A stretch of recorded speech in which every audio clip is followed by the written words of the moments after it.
Welcome back. This is a really special episode in the health series. I'm here with Rebekah Fedrowitz, and she is my health coach. She is the person who has been helping me through most of this year get some of my issues under control. She solved a lot of problems. She has helped me figure out the things that I thought were wrong with me are not actually wrong with me and help me fix what is actually wrong. That's a long way to say it's been pretty life-changing. And so it's rare for me to bring somebody on the show and talk about what they've done for me and what that looks like, but it's so important. The information that we share in this conversation is information that I believe every woman should have. You're going to love it. We're going to talk about immune system. We're going to talk about gut health. We're going to talk about food sensitivities, not food allergies, but food sensitivities. Are they really a thing? We're going to talk about supplements. We have so much to tell you. If you're one of those people like me who you've ever laughed at the meme of, let's see if this thing that hurts my stomach today, this is your show. You're going to learn so much. And now, without further ado, here is my friend and my health coach, Rebekah. Rebekah, welcome to the show. So you are my health coach and I am your business coach. It's a great relationship. We're helping each other with our areas of expertise. I would say you know more about my body than most people in the world. And now we're going to tell everyone about it because my vision for this conversation is, for me, we're kind of wrapping up this health series we've been in the podcast to let everybody know kind of the intensive work that's been going on in the background and how, yes, improving our health is sometimes we're going to eat great food, we're going to sleep more, we're going to take the right supplements. But sometimes we really have to get in there and find out what the heck is going on in our bodies. And that's what we have been doing. So thank you so much for that. A little background, because I want to let our listener know I was on keto. I loved keto. But starting in January, I noticed my stomach swelling all the time. And I was like, how am I losing weight?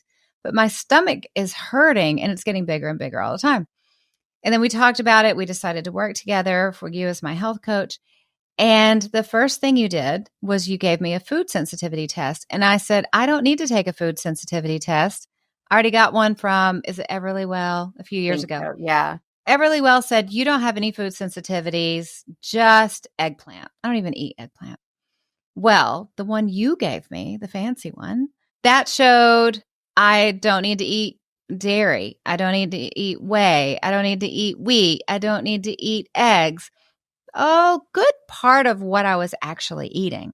And I cut it out and I felt so much better. So much of my stomach pain that I thought was reflux was actually just me eating foods that I wasn't supposed to eat.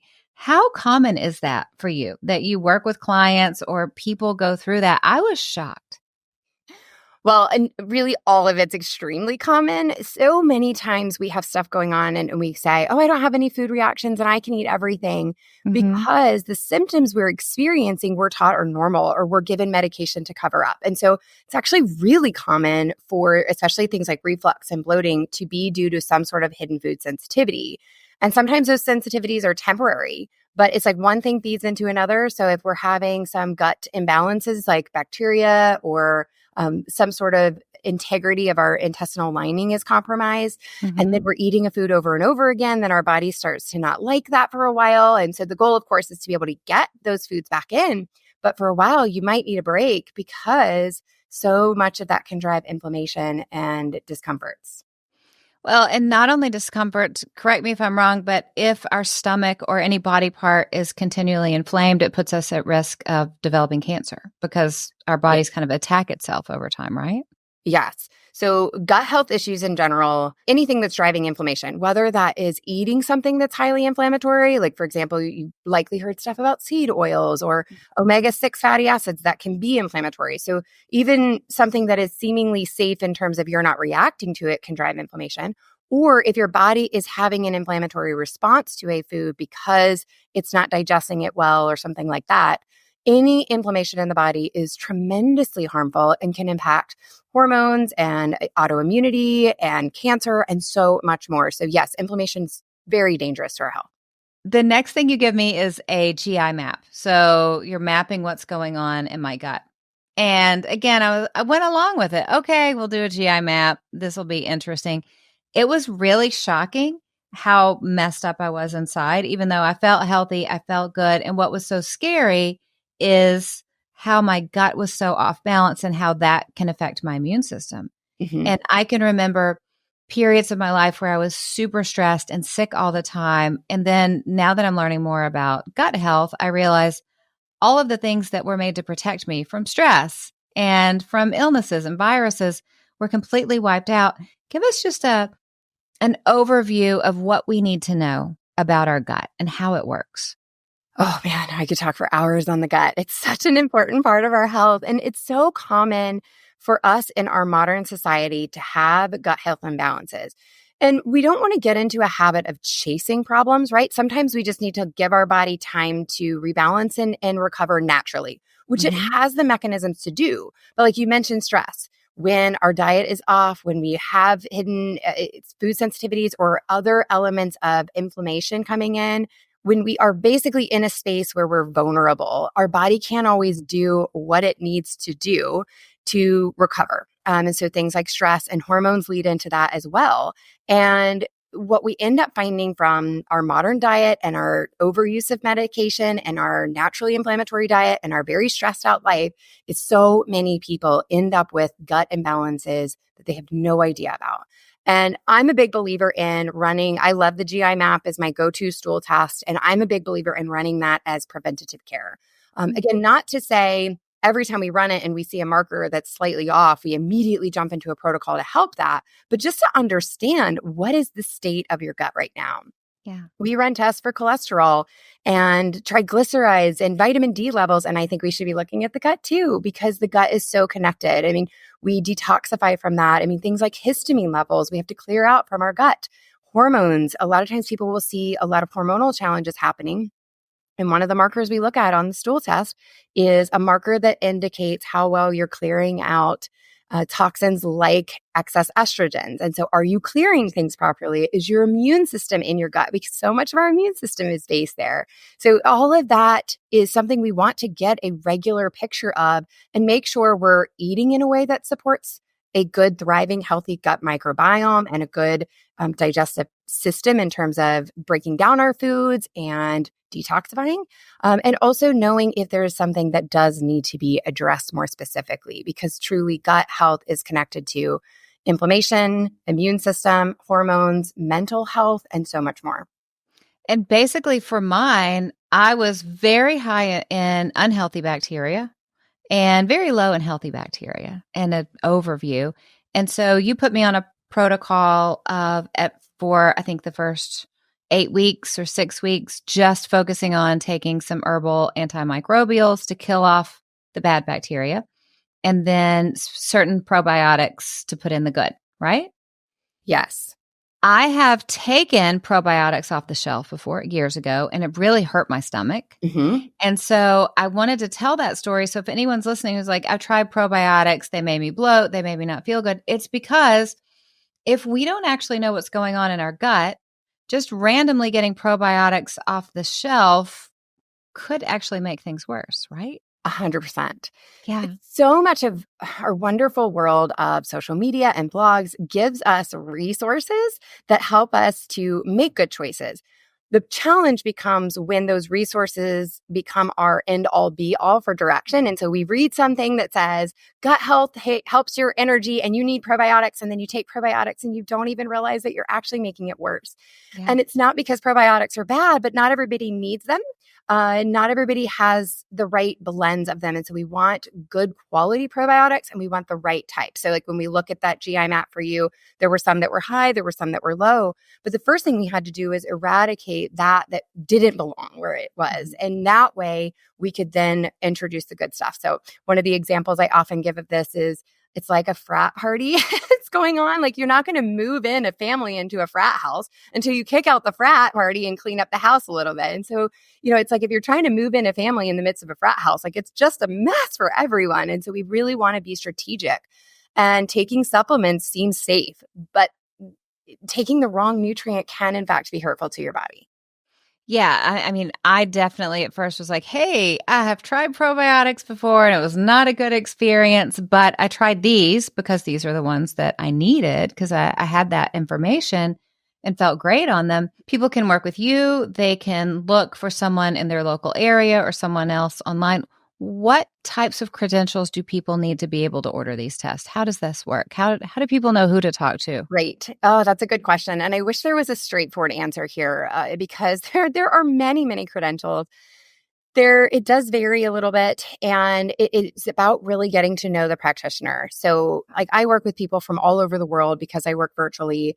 And even within the scope of how I work, certain states have different rules too. So you are always facing a little bit of have a conversation, get to know them, get to know what they can and can't do, and even understand like state laws. Like I cannot ship certain labs to certain states, for example. So there's a lot of layers and nuances within that, but I'm a board certified holistic nutritionist, and we do have special relationships with these lab companies.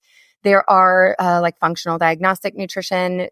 People with that certification can also order labs. You will see a lot of people in the medical world getting additional certifications around integrative health and functional health. And as that is growing more popular, the downside to that is more and more people are kind of checking the box, but not necessarily embracing the whole mentality and philosophy behind it. So sometimes that's good, but it's not always a guarantee. But looking in that holistic and integrative and functional is at least a step in the right direction. And knowing that, again, every practitioner is different, every client is different. And so even building a rapport where you trust the person you're working with and you're able to ask the right questions. And that's a big thing. I always want to teach my clients why. Why are we looking at this? Why is this result here? Why are we doing this next step? It is not I tell you what to do and you have to go do it. So if you can't ask questions, if you're not given information on why, doesn't matter what credentials they have, that's kind of a red flag to me that it might not be quite aligned, because any good practitioner is listening to their clients or patients, depending upon their credentials.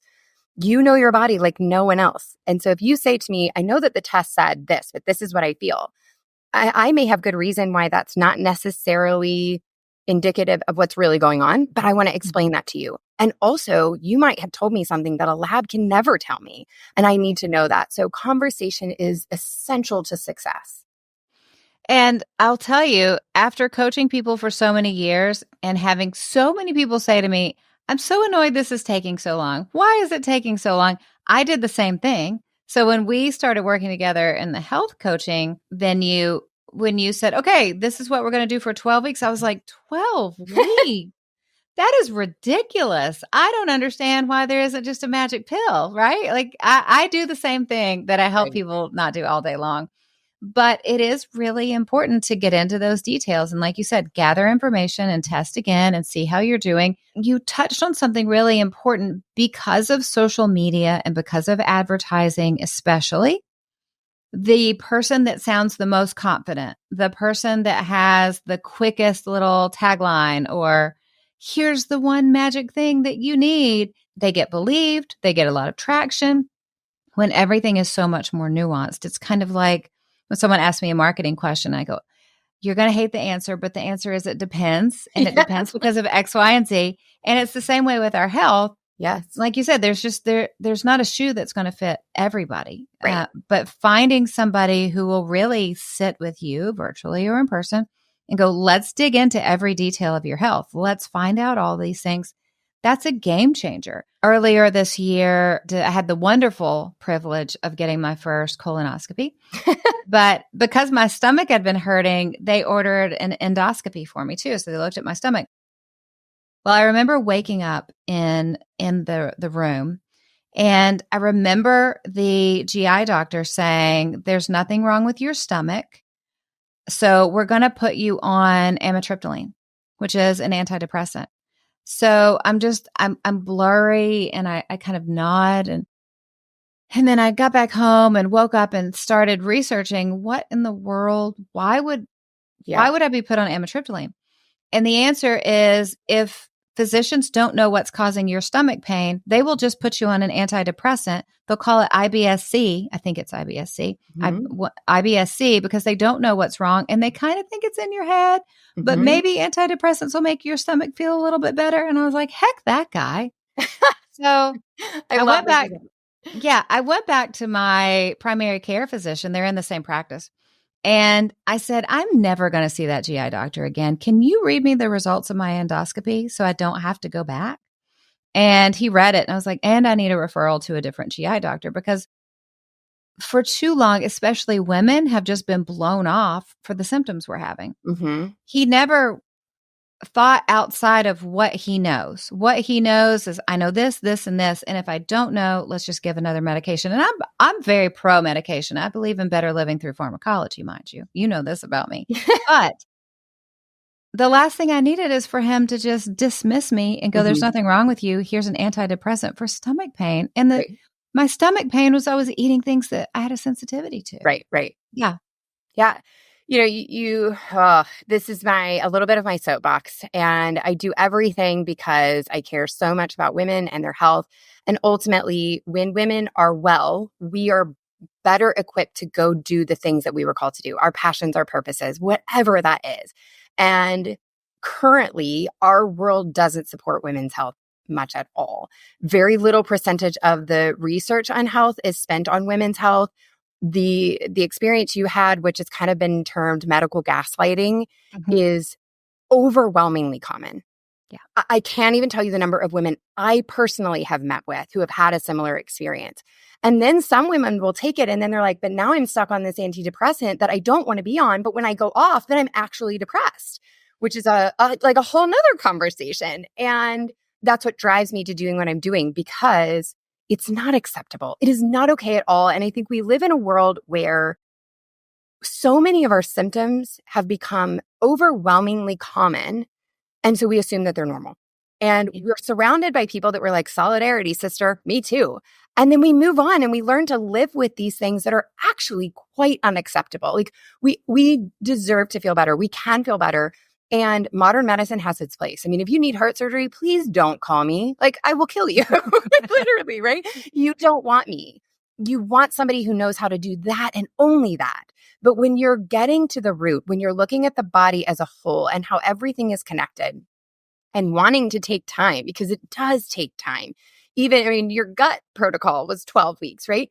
Then when we get done with that, we go, okay, now that we've let the water settle from that, what else is showing? Because ultimately, when it comes to our health, we see an area that is manifesting as symptoms, but something is happening upstream that has led to those symptoms. And then as a result of all of that, there's stuff that has been impacted and going on downstream as well. And we want to support all of that, but it is not fast and it does not get covered by insurance. And our highly specialized medical professionals kind of look at it going, I don't know, and I don't know where to send you. So take this medicine because it's in your head. Yeah, 100%. And we've been trained that whatever the doctor says is accurate. That was the same thing happened to me when perimenopause started. And I love my doctor, who's my primary care physician. But when I first talked to him about perimenopause and hormone replacement, he went straight to the Women's Health Initiative study and said, absolutely not. It's completely terrible for you.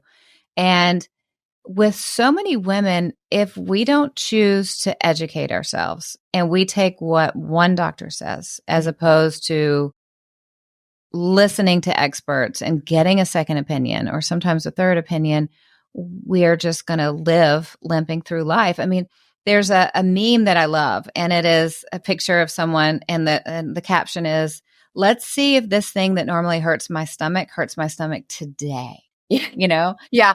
And that was my life for so long, and just having such terrible stomach pain.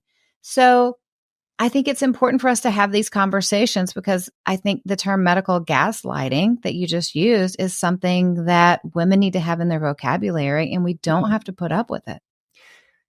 Definitely. We don't have to put up with it. And I think that we run into a couple of problems here. Number one, it is just now starting to become something that we're talking about. And so talking about it is important. But we have to be willing to have those vulnerable conversations. And it feels very personal, right? Talking about our perimenopausal symptoms or our gut symptoms, it's like, let's chat about this over coffee with friends. Like, no, that's not what we want to talk about. So, there's an element of I think our society is so busy that our relationships aren't as deep. and we get our content and the deep stuff from like scrolling social media. And therefore we sort of live in this, whatever cookies are showing us is what we believe to be true. And so we have that challenge. I also think too, we're so busy. We're so overwhelmingly busy that how do we have time to be our own advocate in this, right? I'm already reading all the books about all the things, and I'm trying to be a great mom and run my business and then it's like, and now I have to be my advocate because I can't trust the professionals I'm going to see. No. And then what we do is we just say, I'm so tapped out that I'll take what you can give me. Like I have to, and I've heard this phrase said many times, it's nothing I can't live with. We've got to stop that. We've got to stop living in a space of, I'll tolerate this, because while that can be acceptable for a period, like, okay, an accountant in accounting season has to work extra hours and it is a lot.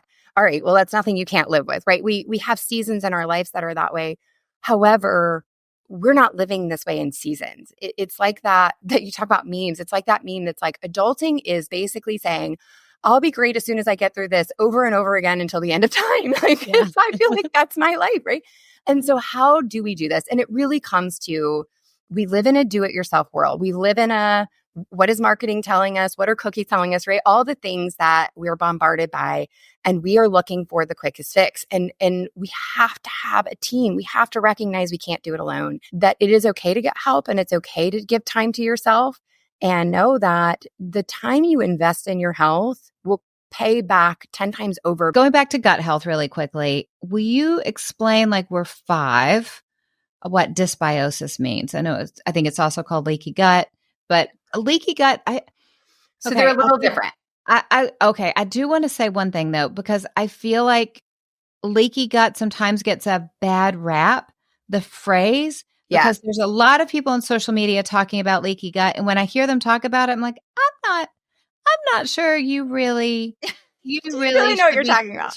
Yeah. So explain everything like we're 5. Okay. Your intestinal lining is meant to be permeable, because as you're digesting and breaking down foods, those foods then turn into their smaller particles, the vitamins, the minerals, the amino acids. And those things are meant to be absorbed through the intestinal wall to go out to your body and do their job, building muscles, building immunity, all the things that they do, everything, absolutely every aspect of your body and your health functions on nutrition and what you're taking in and how your body breaks down and utilizes what's in those foods. So we need our intestines to allow those nutrients to be absorbed out to go do what they do.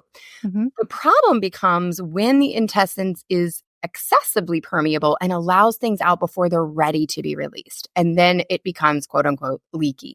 And so that's where the term leaky gut comes from. Stress, whether, for whatever reason stress is coming into the body, whether that is it's circumstantial stress, a busy schedule, not enough sleep, eating foods that are bad for you, whatever it is, when we bring stress in, our body's response to stress changes our digestive function. It shuts it down, essentially, putting it into the most simple terms. Because if you think about it, if you are in a life or death situation and you need all of your energy to survive that, your body is going to stop whatever is not essential. So keeping you breathing, keeping your heart rate going, that's essential. Digesting your food, not essential. So if you've ever been in like a near-miss car accident and you feel the butterflies in your stomach, you're physically feeling the digestive response to that stress stimulus, right? So digestion, when we're in chronic states of stress, especially like when we have low-level stress and we barely feel it, so we never feel those butterflies in our stomach, it can weaken digestion. And so we break down foods first in our mouth by chewing and by the enzymes in our mouth.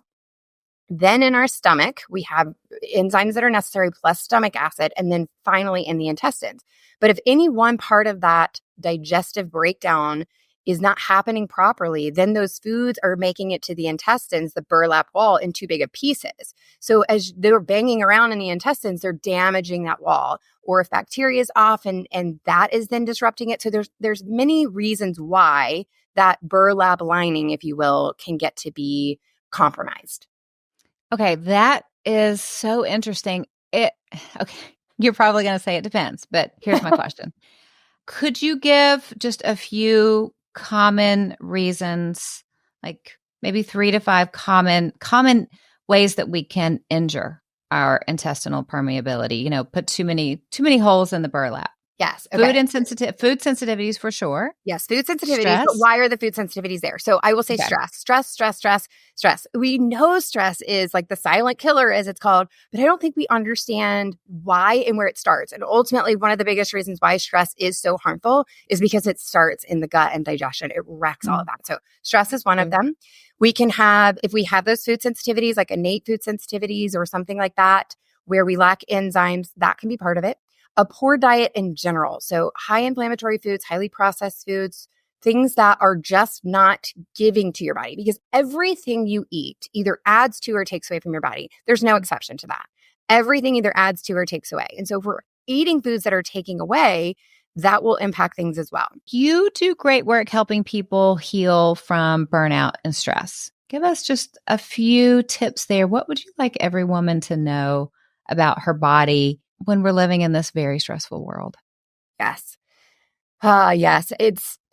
This is my story personally, and what even led me into health. Although I didn't know at the time that it led me into health. It wasn't until I went into this field and was working on myself that I realized, oh, that's what's going on. So when it comes to women and stress and burnout is a term that we're using more and more today. But I think the challenge I have with the term burnout is it feels like the end. Like we are at the point of no return. And my heart goes out to people before they get to that. And I would say that so many times we believe when we're in these states where stress is affecting our health and we have no idea because we're not taught that it does, we believe it is just part of being a woman. Oh, it's PMS, I'm hormonal, it's perimenopause, whatever it is. And we just push to go through it. And what's interesting is in these states where stress is affecting our health, so many times the things we're doing to keep ourselves going, it's the extra cup of coffee, it's the, it's not getting help, right? We're doing all the things because we just believe it's like, okay, if I can just get through this, it'll get better, are sabotaging our health. And we get stuck in this vicious cycle. I mean, I already mentioned it. It's the stress food mood cycle. So we enter stress that impacts the way that we break down foods. And nutrition, again, is not just what you eat, but what your body does with what you eat. And so if you're not doing what you need to be doing with what you're eating, then even if you're eating as healthy as you possibly can, you're not getting the nutrients to detoxify estrogen or to develop, like up to 90% of our serotonin is produced in the gut. So if the gut is off, say our nutrition is off, guess what's going to happen to our mind, right? So then we are PMSing or perimenopause and our hormones are off, which makes us feel absolutely crazy, right? Like literally we become crazy people. And I'm like, I don't even recognize myself as I'm literally going off on everyone in my home for leaving their shoes in front of the door, right? I'm an insane person, right? So our hormones drive that mood, but also the neurotransmitters are off. So we're seeing more and more about a dopamine menu. I'm sure if you're on social media, you've seen these dopamine menus. And ultimately it's because as we're in these states of the stress and the food is impacted, our dopamine can drop. And dopamine is the get up and go. So that I'm in the mood, like I'm ready to do this. And we're like, I'm not ready to do anything anymore, and that's that state of burnout. So we're looking for synthetic things to drive that. Without knowing it, we're malnourished and we're in an excess state of hormones because we're not clearing those out and we don't have the sufficient neurotransmitters to keep us going. Meanwhile, in that state, things that wouldn't feel stressful end up feeling stressful. So, the shoes in front of the door, which are a little bit stressful, but mind you, not to the degree that I'm making them out to be when I'm in this crazy state of stress food mood, right? And then I'm exploding about the things in front of the door. And then I feel bad about exploding about the things in front of the door. And now I'm stressed out about that. And then it's this negative feedback loop that you cannot get out of. And we believe what we're taught, and this is the takeaway here. We think it's a lifestyle thing. If we could just get our morning routine, if we can just get a schedule down, we're gonna be fine. No, because here's the deal. Biochemically, all of this has impacted you greatly, and it takes therapeutic level support to actually allow your body to recover. You can't just do this by changing your lifestyle. You have to support your health. And until you do, you'll find yourself in these spaces of, okay, I'm feeling better. I've got it today. I'm on it. And then you're one busy week away from, I feel like I need to spend an entire week on the couch. So we got to get out of that cycle. That's so good. What a great explanation. I think you just blew everyone's minds, but it's information that we need to know, right? We're stressed. We eat certain foods that even if they are quote unquote health foods, sometimes aren't good for our body right then, or our body can't do anything with them. And then the fact that, did you say 90% of serotonin is Up to created in the gut? 90%. Research has shown that up to 90% of serotonin can be produced in the gut. That is bananas. So what we think, so many women think there's something wrong with them because they're depressed or they have anxiety, but it can actually be tied to gut issues. That is bananas. Yes. Okay. It's always my favorite when I'm working with a client and they come into me and they're like, I was able to stop my antidepressant. I was able to stop my anti-anxiety. And it's like, that's when we know, all right, your body's good. You're there. Yeah. And we deserve to live in bodies that can work with us and for us and not against us. 100%. We were created for that. Yeah. Amen to that. Okay. If someone's listening and her mind's completely blown, where can she start wrapping her brain around this? Well, I think the first thing is I will have people who hear this stuff and go, oh my gosh, I feel heard. I feel seen for the first time. I don't feel crazy. And just sitting in that for a moment. And sometimes then the next step is I feel guilty. I wish I would have done more. Or what about my kids? And so not going down that rabbit hole because you know what? You found out now. And so the thing is just to take that next step and to know that whatever that step is, you're moving in that right direction. So sit in that and believe that it is possible and don't feel guilty about what hasn't been done. So that's definitely step one. That's good. That's really good. Okay. Are you ready to change topics and move to some fun questions? Yes. Okay. I feel like I'm cheating because I know your Enneagram number already, but what is your Enneagram number? It is an Enneagram 3, but I feel like I need to give the disclaimer that it's a self-pres 3, and I thought for years I was a 1. I get that. I'm a self-pres 7. Okay. And so we show up different than the average. Yes. I'm going to throw a big party and have a parade 7. Right. Much more focused, much more dedicated long-term to things, I would say. So being a self-pres 3, how does that show up for you? What's that like? So it's less of the really charismatic, chameleon-y type of person. What matters is goals and accomplishing, but I still want to be good and right in what I'm doing. That makes sense. And how does that show up in your work? Well, it definitely keeps me full of a lot of integrity. I'm very, very careful when I work with people about making sure it is not just about checking a box or accomplishing or reaching a goal, but rather keeping it individualized and holding true to what really matters, what the passion and the purpose is, and what the bigger goal is. That's great. I will attest to that. What about a TV show or a movie that you like? Okay, so sometimes my husband travels, and when he does, I want something on in the background. So I was a little bit late to the party. I didn't start watching this until after it was already off air, but I got hooked on Suits, which is on Netflix, and I really love it. Partly because the outfits are incredible, unbelievable. I want to dress like that. I've never seen it, but apparently I think it's TikTokers made it popular again. And so it's not just you. Oh, it's one of the most popular shows. Yeah. Maybe the only time I'm doing something trendy. Well, no, everyone loves it. Everyone loves it. Well, it's a good show. It really is. Yeah, that's great. What about a book that you're recommending people read?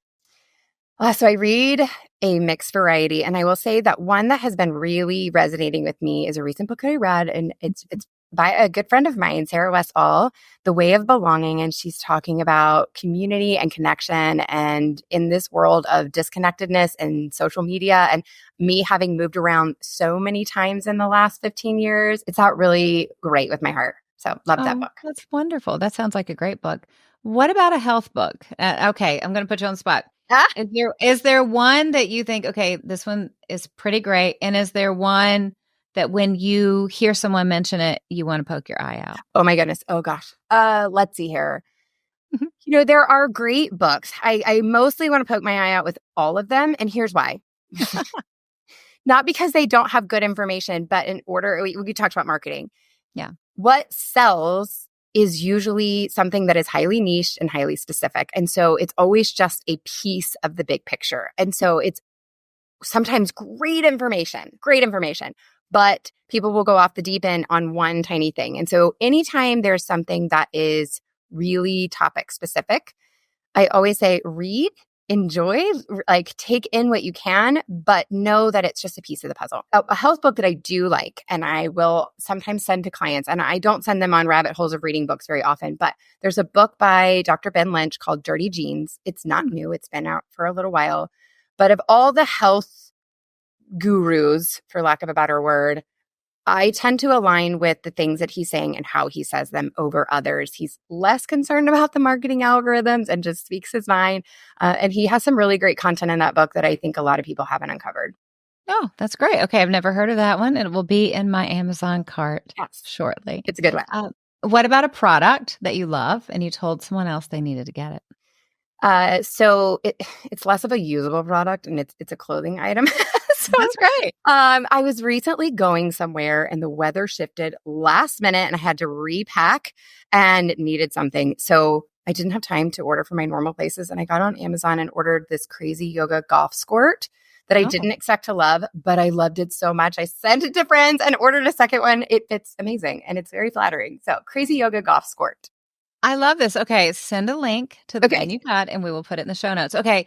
Question, you didn't know I was going to ask you this question. Is there one supplement that you feel like everyone should be on? Is that even a thing? All the time? No. Wow, not even a multivitamin? Nope. Fascinating. Once we get your body balanced and your nutrition right, in theory, you really shouldn't need it. And so even multivitamins are an as needed. I do it kind of a little bit of a pulsing effect with things like that. So if we haven't been sleeping, if there's, cold and flu season and we need to amp up nutrients, we do that. And for people who are maybe in a state of weakened immunity or stress or gut issues, yes, then multivitamins can be good. But on a day-to-day basis, no, there's nothing that I take all the time. There is a supplement I do like to have on hand all the time, one of which is magnesium, because I think it's amazing. But there's a lot of misnomers around magnesium. You'll see these things that are like, take citrate if you want it for a laxative effect, and glycinate, and it lists all the different ones.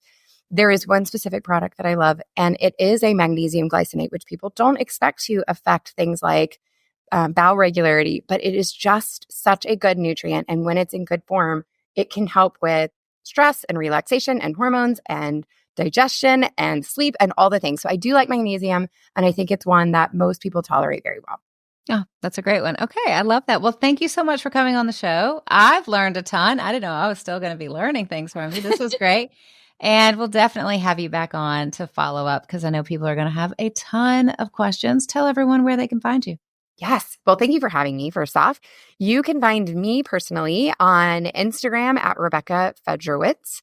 And my website, RebeccaFedrowitz.com, is all about my speaking and teaching. But I also have a functional wellness company, which is Sante V Wellness. And I'm sure there will be links in the show notes. I'll send those over. Sante V Wellness. And that's where you can find out more about our services and programs. Awesome. Thanks again for coming on the show. This is great. Thanks for having me. How great is she, right? It just shows we don't have to suffer. We don't have to have things that make us feel terrible or hurt our stomachs, in my case, or just these health issues.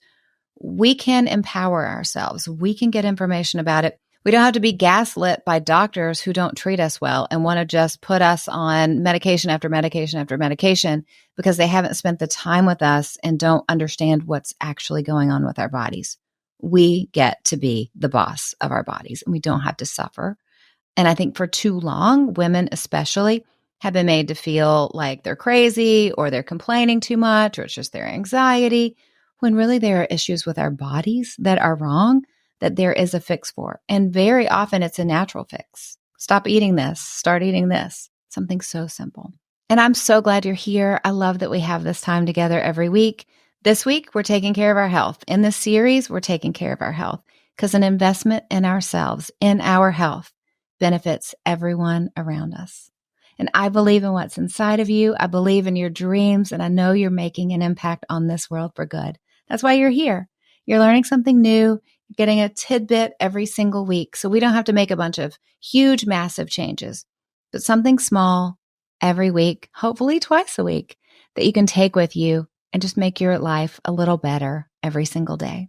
Because God has created you to stand strong and bring something special and unique to this world that only you can bring. I love that I get to coach you and equip you every week. So keep stepping up, keep showing up and loving well, because you know the truth. You cannot break a woman who gets her strength from God. I hope you have a great day, and I'll talk to you again soon. It's me. Okay. I just need a cold can on my cheeks for a minute. That great monologue answer she just gave, just take me off the screen, because my cheeks were on fire. That was so good. Women are going to be completely blown away by this. Let me do that again because I'm burping in the middle. Sorry. And we're good. And my shirt was a little crooked. Whatever. And we're out. Cut.